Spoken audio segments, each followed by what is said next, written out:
Welcome to the channel, guys. True Jamaican Vibes Fire Read. So today, guys, I am in Spanish Town area, one place them call name Twickenham Park. Yeah, man. So you're gonna sit down and enjoy the ride with Fire Read, your Jamaican tour guide.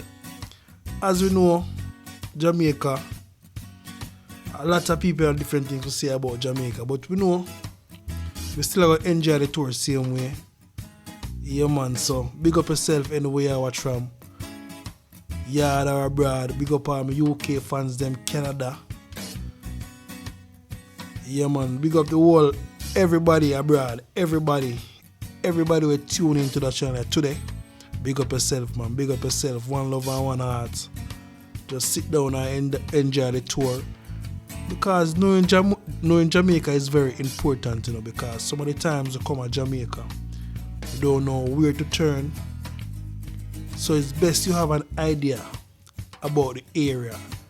Don't matter where you go, just have an idea, because you know some of the times we can go on some road and we kind of miss our turn, and some of the time we have an idea. So enjoy the tour, guys.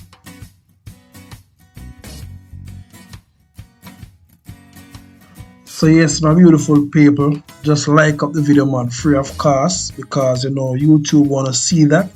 Yeah, man, so just like up the video, man, give it a big thumbs up, man. Big up again, big up yourself, man. One love and one heart.